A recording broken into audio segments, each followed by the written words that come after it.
On this episode of Inside Boxing Live, we have a jam-packed show to get to. Two fight of the years went down. Candidates over the weekend. Leigh Wood giving up his belt to Mauricio Lara. We saw Luis Nery and Crazy A giving us an unbelievable fight in Southern California. We'll also preview Jake Paul is back in the ring. And Adrian Broner, once again, is looking for an opponent. Could it be a host of this show? Let's go.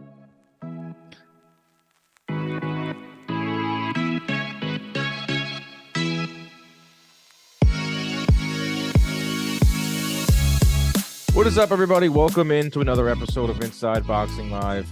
I'm Dan Canobio. He is Chris Algieri. Of course, this is a product of John Boy Media.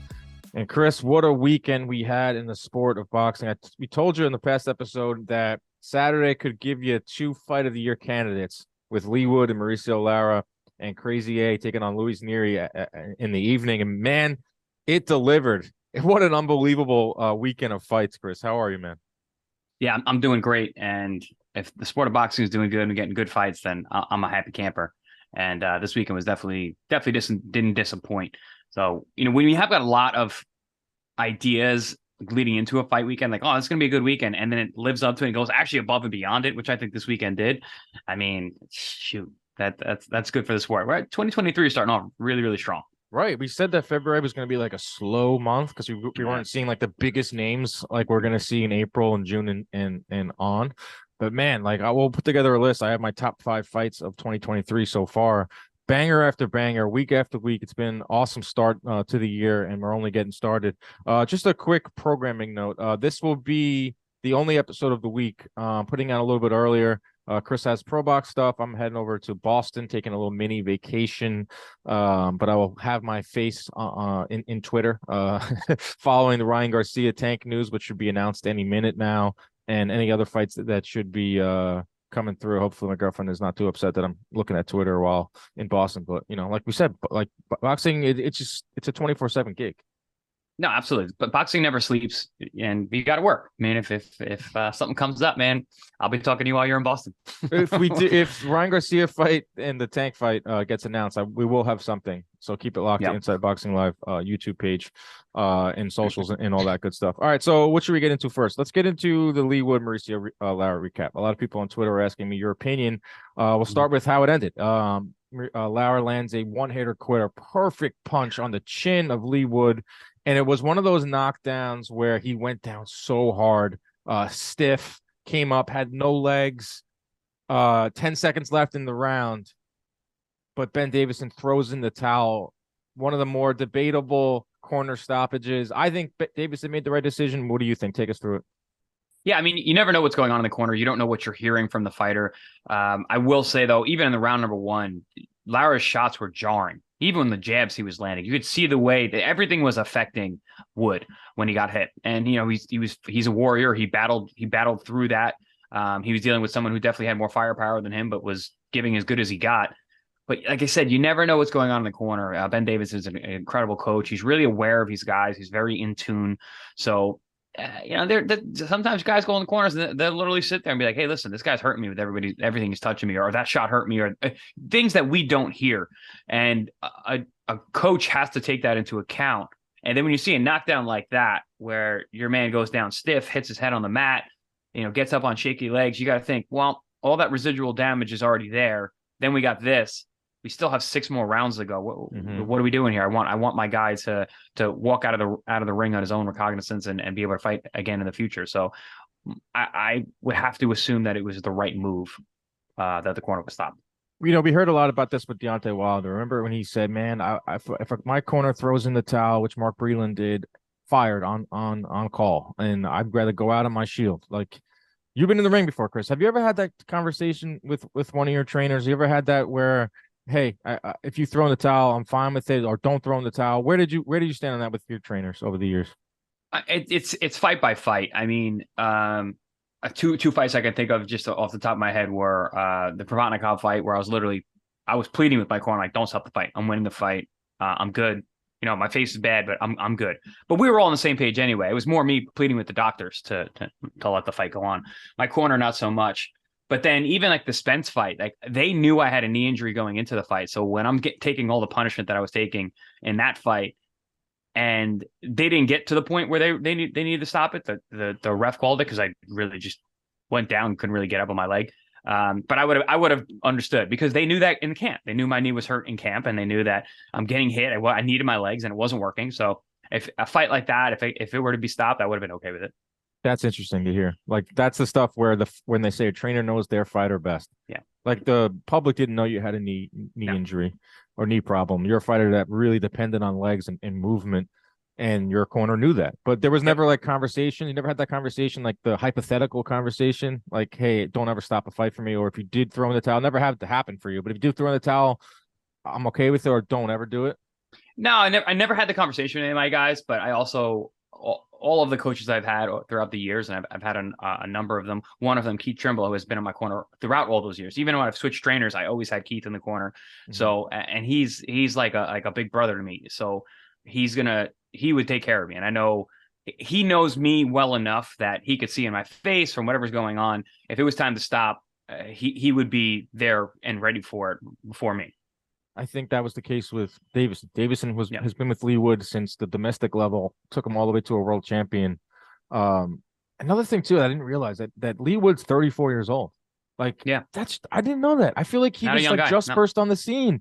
And I mean, he kind of did, but he did, right. With those wins over Zhu Can and then the win over Conlon, I for sure thought he was in his mid-20s, late 20s. That's on me because for maybe not following along because he was a British domestic level fighter. That also has to be taken into consideration. Also, another thing that needs to be taken into consideration is the Conlon fight. He was down really hard in that fight too. 34 years old, towards the end of his career, 2 huge knockdowns where you're not flash knockdowns by any means. No. So I think in the heat of the moment, I think a lot of people, oh my God, I can't believe he threw in the towel with 10 seconds left.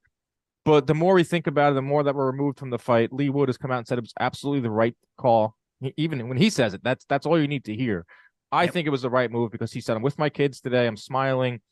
He can live on to fight another day if there's a rematch. Another thing too, I was watching the footage, Chris. Lara, when he went down, Lara was in the neutral corner, but Leigh Wood stumbled around and he found himself almost in the same side of the ring. And Lara started off in the right spot in the neutral corner, but by the time that Wood got to his feet before the towel was thrown in, Lara was practically next to him in there. And he was almost raring to go. I think Davison might have seen Lara in his line of like ready to go. I'm interested to see if the ref would have, not that I think this would have mattered, that the ref would have eventually saw that Lara was too close and pushed him back. And then maybe we're saying 3 seconds, 2 seconds, round over. But I also just don't think, I think the fight was over at that point. I think that Wood had nothing. I agree. And I don't think the 1 minute was going to be enough time for him to recover. And I think that's something else that, we're glossing over, the fact that Ben saw that he's fighting someone who's a really big puncher. And granted, Lara was starting to lose steam, but obviously he wasn't losing power. He wasn't punching as much. He wasn't doing as well as he was early on. But I mean, the guy can really punch. He's not Mick Conlon. Mick is not a big puncher. So when he drops you really hard and early in a fight, the fight goes on, you come back and you get the win. Lara's a different guy. If you're trying to recover from that, and when you're hurt and your legs aren't as good, you're going to get hit more. So even if he did weather through that and was able to get out the next round, he's going to take a lot more punishment. And you don't know if there's any damage when you get dropped that hard. I mean, you never know what's going on in the brain. Right. Yeah. It's interesting, man. Wood was up on all 3 cards. He had the headbutt, which had a cut in round 1. Mm-hmm. And then Lara landed some bombs early, and I said, wow, this might be quick. This might be a quick night for Leigh Wood. And then the thing about Leigh Wood, and the reason I picked him to win this fight is his resolve. Like the things you can't teach, like what you had in the Bravanico fight. The things that you just don't see on paper is the guy, same thing with the Conlon fight, resolve, finding a way to get to the end of the fight and ultimately winning. That's what he saw. He had the cut. He's hit. He's down early, not down, but taking a lot of punishment. And then he finds it in the second round, third round. He starts to get a lead, and he's in total control. And then Lara, out of nowhere, lands that Hail Mary punch. That's just beautiful. That's just boxing. That's just amazing. That's why it's one of the best sports when it's done properly that you can find.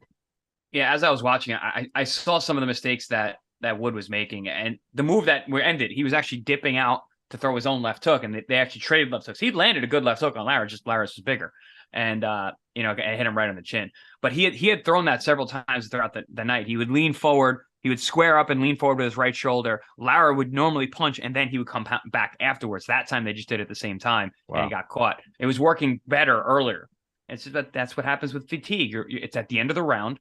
And Wood didn't take that pause. He didn't make that defensive move first, and he just went right to the punch, and he ate it and hit him right on the chin. And there's really not much you can do from that. Reminds me of Pacquiao Marquez 4. Yeah, just head on End of the round. Bang. End of the round. Boom. Pacquiao was up on the cards. Wood going in for the kill, really. What's that? He was going in for the kill in that fight, Pacquiao, and then he got clipped with Marquez. Awesome fight. That was one of the better fights ever. Let's talk about Mauricio Lara. I mean, what a bad little guy. Oh my god. Yeah. World champion. Talk about a guy that started off with a few losses and worked his way up. Now he's one of the most fearsome punchers in all of boxing. I mean, that's a safe thing to say. I think he's up there with the Inoues. He's up there with the Charlo. He's up there with the Wilders. Not at the top, but I think he's in the conversation. He's now a world champ. He has a ton of options out there. But man, this guy is so much fun to watch, and I'm excited for him to now reap the benefits, of being a world champ. Great story. Yeah, I mean, and you could see how happy he was at the end. He's breaking down and crying and hugging. Before or after he spit on Josh Warrington? After. That was listen. What a savage, fights, man! What a savage! I know. Knocks out Leigh Wood and decide I'm going to spit on the guy that I beat twice. Very Roberto Duran-esque, but yeah, I mean, and honestly, stylistically, he's got that too. He's got that bruising style. But yeah, listen. After fights, I mean, the emotions are so high, especially when it ends the way it did, in that kind of fashion. I mean, yeah, you get a little, dude, he's get a little saucy. I know he looks like he's. Oh my 40. god! Like I didn't know Leigh Wood was 34. I didn't know that Lara was 24. Wow. Yeah, he's gonna be around for a while. Well, that's the thing I said on our last show. Is like he's not here for a good time. He's here, or he's not here for a long time. He's here for a good time. We'll see, because in this fight, some of the things that I thought would lead Leigh Wood to a win showed up. I think that Lara, he ran out of a little bit of steam. He gets reckless, throwing those really wide shots, and Wood was staying like tight and up the middle. I love watching him fight. I'm not ready to say what Lara does wrong in there, because he has the ultimate equalizer.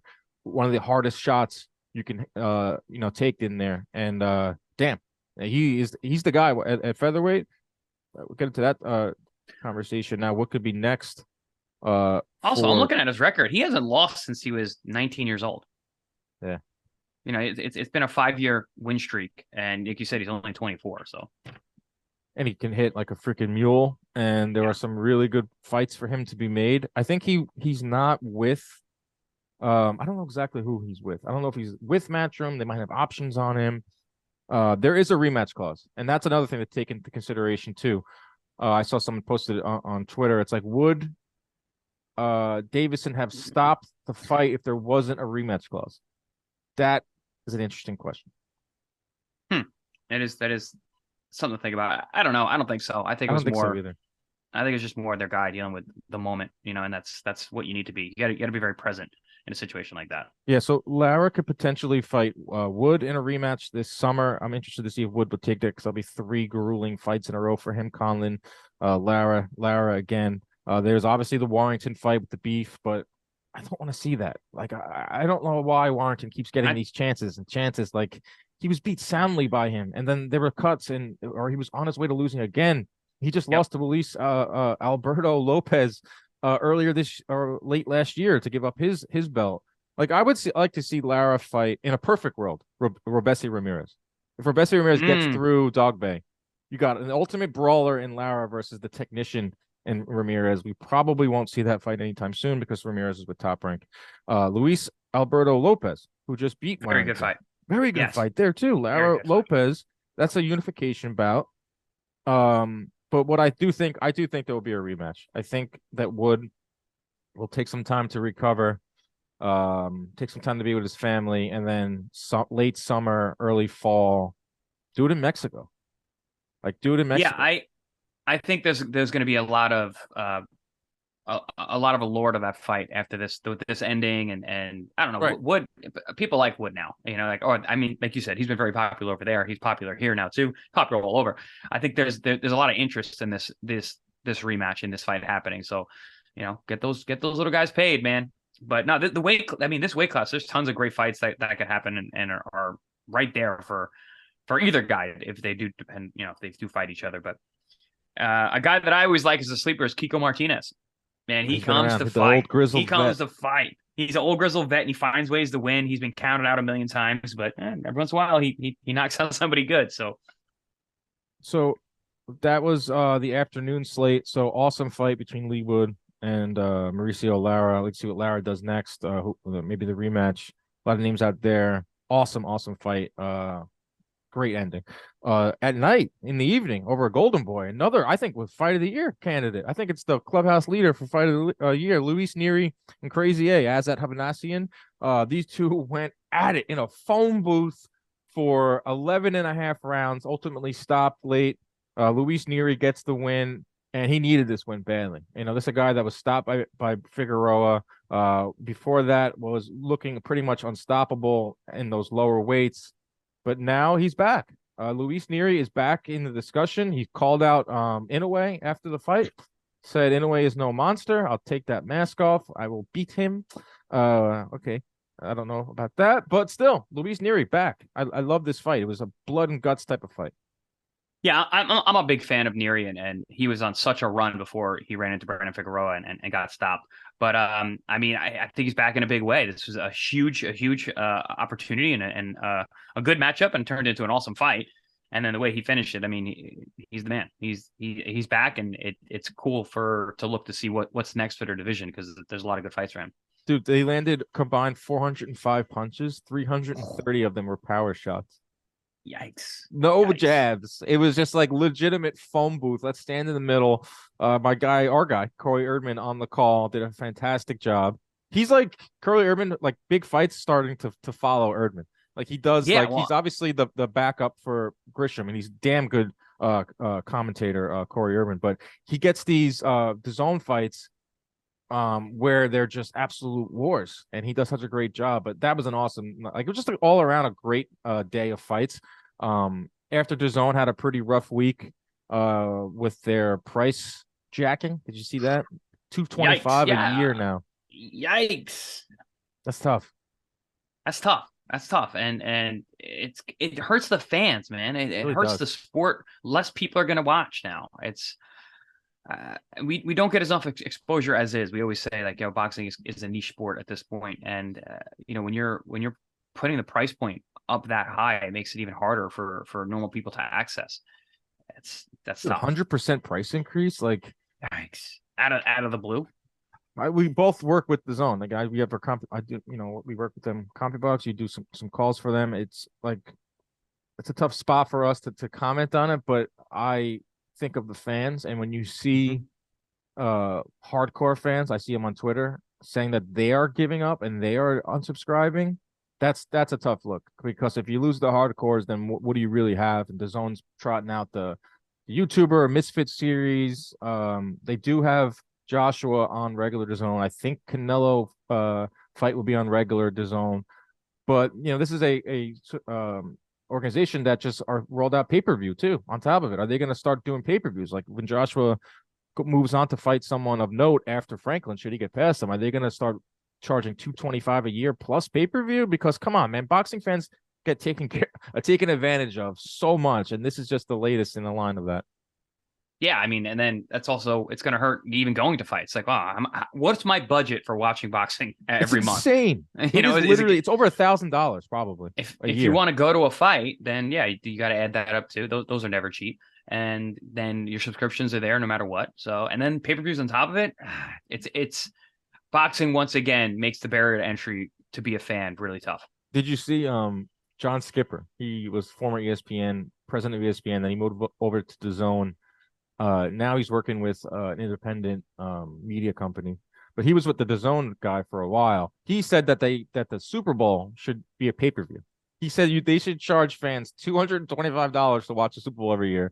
And I think every boxing fan was like, no, no, no, no, or like, we're used to this by now. Like, oh, you're gonna start charging for the Super Bowl? That's essentially what boxing is. There, it's a one Yeah. night like stand essentially to like, hey, we're gonna try to get as much money as we can out of this event. But I Yeah, thought that was interesting. but the Super Bowl's once a year. Boxing, we're Right. doing pay-per-views once a month. More, So probably more than sometimes, that.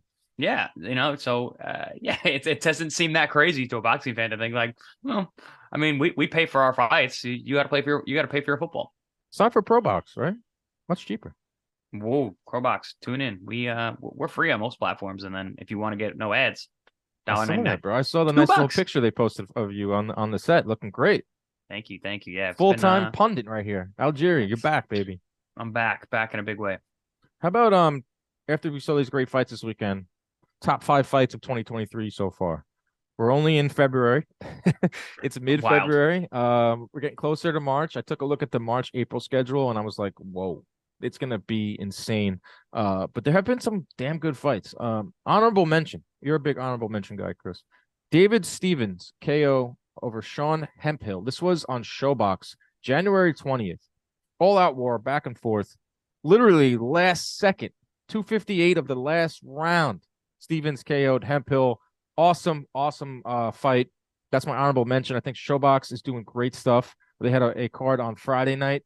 We need to protect Showbox at all costs. It is like the essentially the only outside of the pro box out there and like maybe a Broadway boxing that I'll work on with Lou. Like these are like the developmental series. I think there's been over 100 fighters have gone on from Showbox to become champions. I think just under 100. So that series is amazing and they're doing great stuff. So that's my honorable mention. And I want to see if you agree with my top 5 here. Number 5, Navarrete Wilson. Navarrete goes down. Wilson's a freaking huge underdog. We had the controversy with the 30-second count.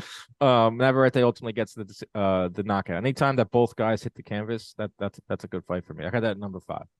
You like that fight? I mean, that's an awesome fight. Love that fight. I love whenever Navarrete fights. I mean, we talk about him on the show quite a bit. I've called a number of his fights. It's always fun.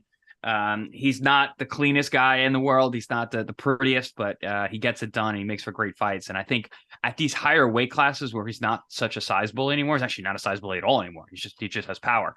I think we're going to get a lot better fights out of him that are going to be exciting because it's going to be back and forth because he was just too big for those guys at 26 and 22. Yeah. And, the fights weren't really even that competitive because he was just so strong and so big. Now, he doesn't have that advantage, and we're going to get some I think classics. He's fighting Valdez next. Awesome Mexican fight. War. Awesome fight. Mexican War, the machismo, right? The machismo battle. Machismo. Yep. Is Navarrete gonna get that machismo out of Valdez? It depends who shows up because Valdez, he's got the boxing ability. And, we didn't see it against Stevenson, obviously, because they're just different levels, different class, different styles. But with Navarrete, it reminds me of the Burchelt fight where Valdez, who I thought Burchelt was going to get that fight. I thought he was just too big, too rough, too raw, too rugged. But Valdez boxed beautifully. All that amateur background came out, and he's able to showcase it and put on one of the most ridiculous knockouts I've ever seen. So that guy shows up. I got him beating Navarrete. Love that. Number 4, I have what we saw this past weekend: Wood versus Lara. We just talked about it at length. Any fight that ends like that, where a guy's down on the cards and Lara with the one-hitter quitter of Leigh Wood. Leigh Wood landed some good shots in there. Awesome fight. That's number 4. Number 3, Arthur Beterbiev versus Anthony Yarde. I mean, rock'em sock'em robots, slugfest in the light heavyweight division. I think Beterbiev came out and said this was one of my tougher fights I've ever had with Yarde. That's number 3. That was an awesome fight. Love that fight. And the big guys, like we're talking about all the little guys. Now we got some big guys. Light heavyweights, light heavyweights today are the size of heavyweights from the 60s. So we got, these guys are big and they're athletic and they're fast. They're explosive. Anthony Yarde, we love this matchup. We were talking about it for the whole month leading up to it. We love these two guys fighting each other. Beterbiev, we always want to see him fight. He's the boogeyman of the light heavyweight division. And then Anthony Yarde is just a big, strong, athletic guy who's got balls, man. The guy comes out to fight, and he made it for a great night, and he has kind of interjected himself into the picture at light heavyweight. I mean, I'd like to see him fight anybody. You know, it's a good fight when the loser stock rises. I mean, you want to see Yes. him fight Joe Smith. I want to see him fight Callum Smith. I want to see him fight some of the Bellotti, some of those other guys at 175. So that's number 3. Number 2, Amanda Serrano, Eric Cruz. Bloody war at Madison Square Garden. They broke all sorts of records. They threw this, I think it was the most punches ever in a women's fight. All sorts of records broken. Blood. You had everything in that fight. You had the elite, one of the best women fighters ever in Amanda Serrano, versus an upstart, underdog. That fight was amazing. I don't know the type of toll it took on Serrano. We'll see when she fights Katie Taylor on May 20th. But that right there is my number 2 fight. That was just a bloody war at the theater. Super fun fight, and it was high level too. It wasn't just a rock'em sock'em roll out type fight. Cruz pushed it, fighting through nasty amount of blood. It made for great pictures. Blood always makes for great pictures. So, right. The splash and get shot. But yeah, no, great fight. I wouldn't have it above Beterbiev and Yard. I really enjoyed that fight, but yeah, I would have it on there. You would flip flop Serrano, Cruz, Beterbiev, Yard. Okay. All right. I like the power. I like power punchers. So I hear you. Number 1, Luis Nery, Crazy A, what we saw this past weekend.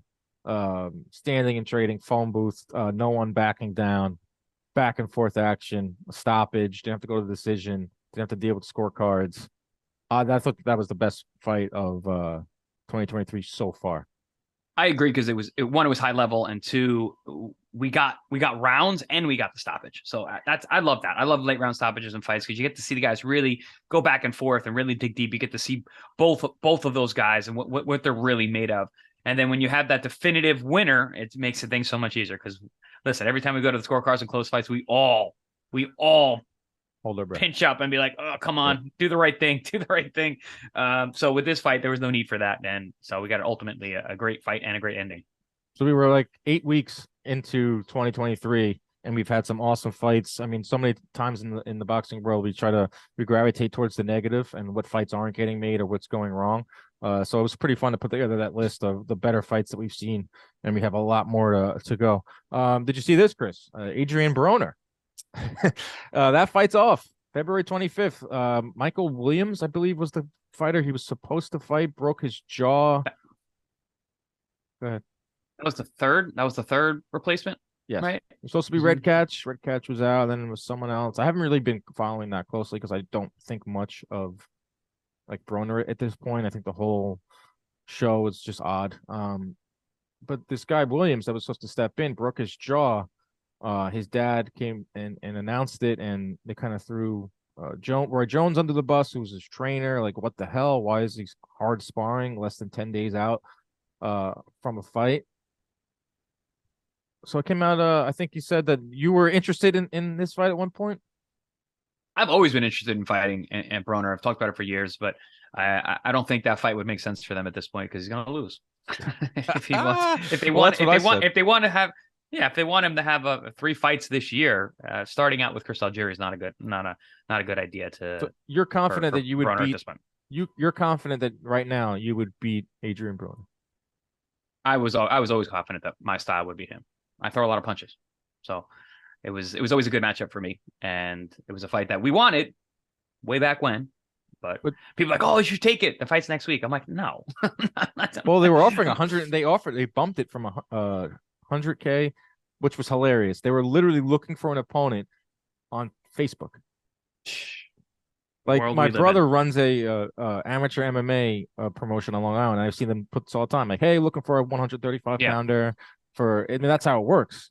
But not at this level. Not at the level Adrian Broner. Hey, we're looking for an opponent next week. We'll fly out. 175K.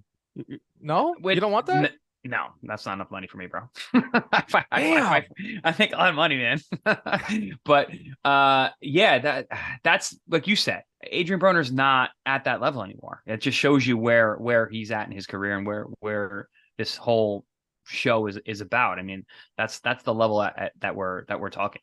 And he has not been a serious contender for a number of years. So, this is when you get Facebook messages looking for opponents. Were last minute. you looking?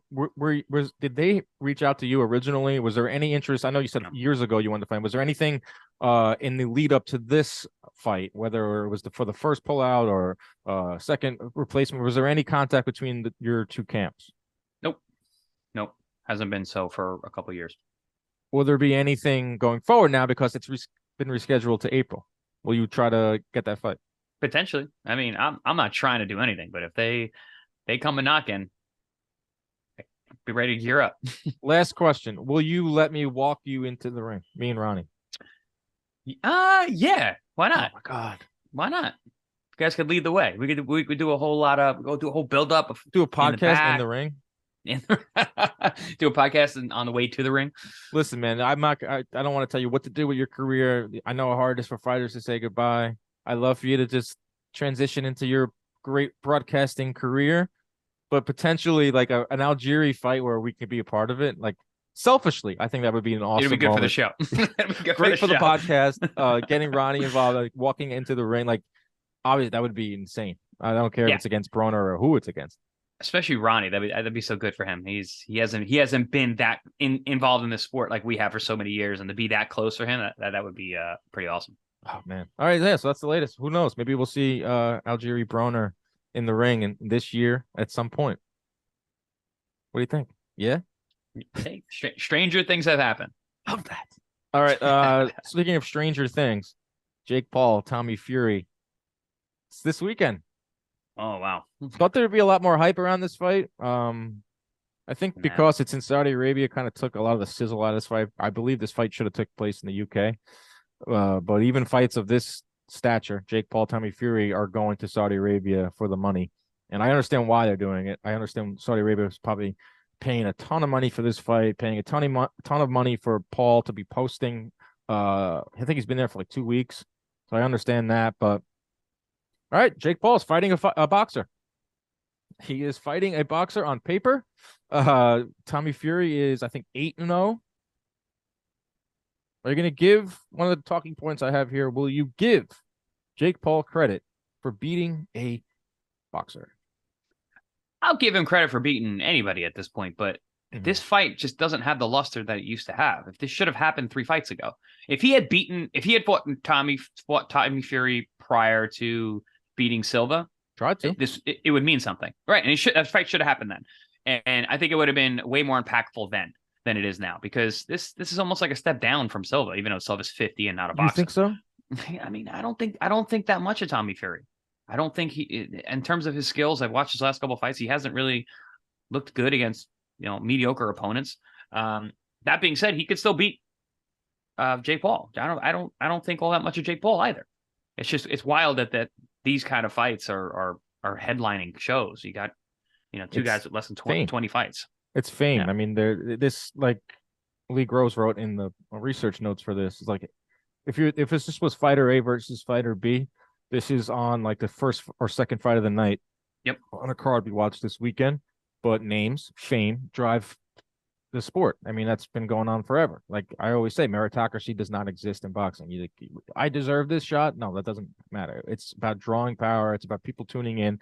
I do think there'll be a pretty decent turnout for this fight in terms of buys. It's going to be on ESPN pay-per-view. I think ESPN Plus on Sunday next week. But we can talk about you brought up a good point with this was happening last year. This is when it was supposed to happen. I think December, they were supposed to try to fight originally last year. Tommy Fury is a boxer. Okay. He's 8-0. He's trained. I mean, he puts effort into it. I don't know how much effort is into it. The thing that I don't like about this Fury is his timeline. He has not fought in 309 days.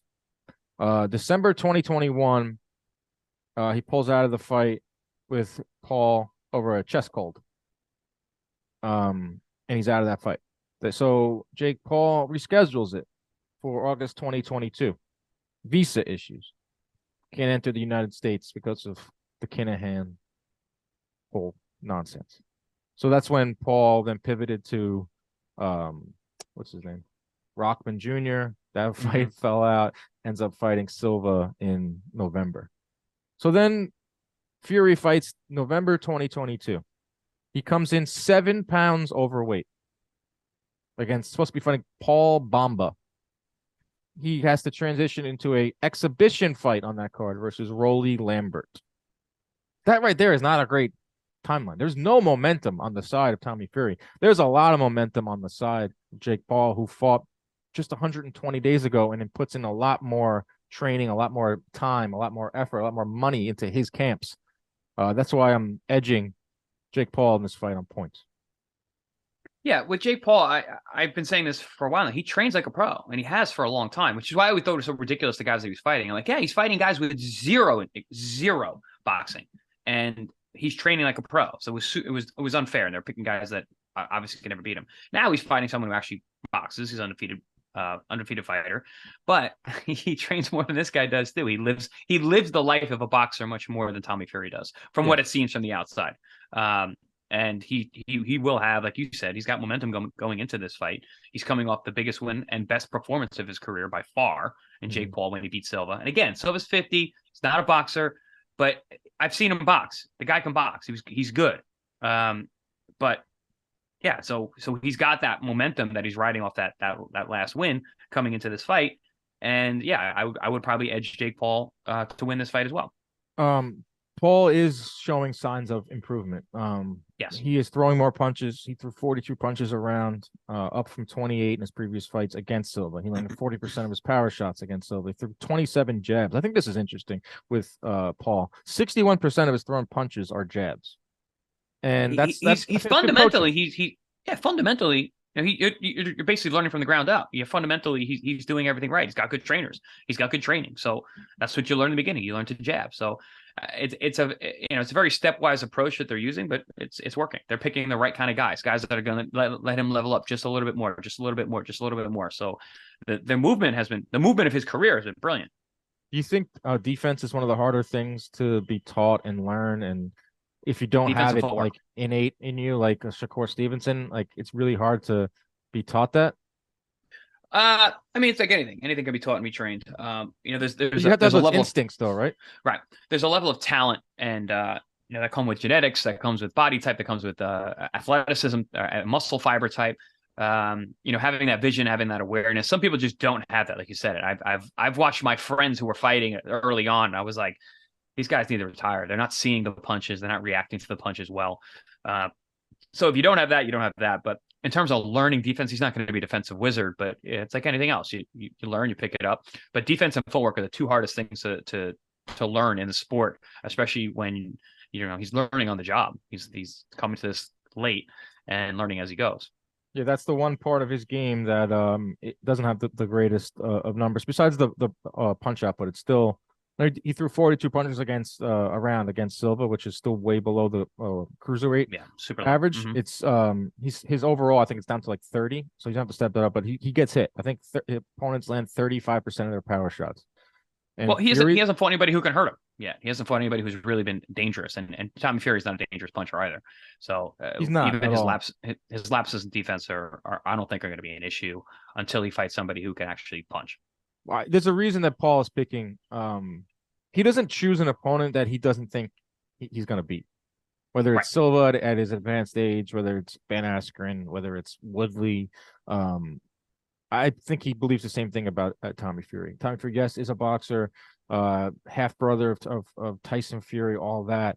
I do think that at this point in his career, before he gets to those huge fights, whether it's a KSI, whether it's a Conor McGregor, whether it is a guy in the top 40. Here's another thing too. Haven't gotten to on this show is WBC. Mauricio Suleiman made a lot of headlines saying that with the win, Paul will be ranked by the WBC at cruiserweight. Why? Because of this. That's the only reason. It brings attention to the organization. But those organizations are as crooked as the day is long. So it doesn't. Who cares? It doesn't matter if Jake Paul gets a ranking. And what are they going to rank him? No, it's that's the thing. It's like people were out with there's a lot of outrage over it. It was like not top 15. It's a top 40 ranking.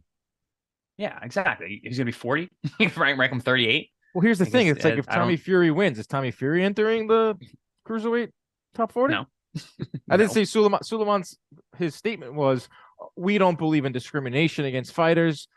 Jake Paul steps in the ring just like everyone else. He deserves the same type of treatment as another guy that any other guy that steps into the ring.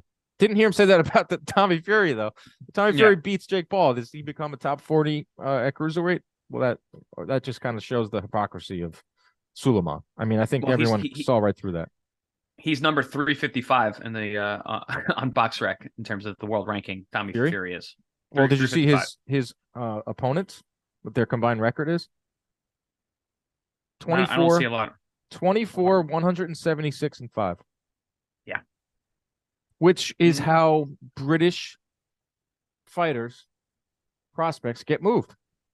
Yep. They get put in the ring with these guys that go to these career journeymen, these career guys that like have over 100 losses or 60 plus losses, who don't get knocked out, who know how to go rounds. And that's been Tommy Fury's, I would say four of the guys on his record have no wins at all. 0-26, 0-11, 0-9, 0-1.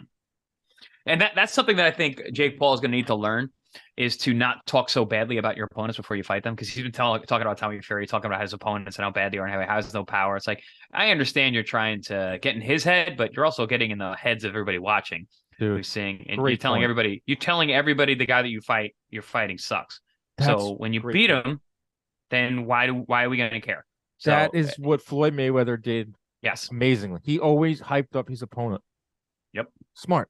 Yep, I would never understand why fighters do that. I understand it's because you want to get an edge. It's like, this guy sucks. He's trash. It's like, okay, then why am I going to buy the fight? Mm-hmm. Where Floyd goes, like, hell of a who cares? fighter. Yeah, he's the best. He's awesome. He got killer puncher. He's dangerous. Yeah, smart. Even very, McGregor. Very smart. I mean, McGregor. He had, like, I was at those press conferences and stuff. Like, Mayweather had his script for McGregor, but it worked. It worked. I had so many people from the outside of boxing being like, "Yo, this McGregor man, this is a real fight, huh?" And I'm like, "No, not at all." They're like, "You don't think he has a chance?" I'm like, "No, zero chance." A lot of money that night. He has zero chance of beating Floyd Mayweather. It's like, yeah, but he's like smaller, and McGregor's got power. I'm like, he's got power in a cage. He's not power in a ring. Telling you right now, it's not a real fight. It was so crazy how regular people, casuals, were coming to me and being like, I don't know, man, this Conor McGregor fight, I don't know how this is going to go. I'm like, what are you talking about? It's easy work. People I respected thought that McGregor had a shot. I think I bet on that one, Mayweather stoppage 8-10. And my winning streak came to an end. My respect for people went really down a lot during that lead up to that fight, when people were actually saying this is a real fight. I was hearing it everywhere too. I was on planes and overhearing people talking about it. I'm like, oh my god. The guy from Showtime, Brandon Schaub, I think picked McGregor, and he'll never live that down. Like, people still bring that up.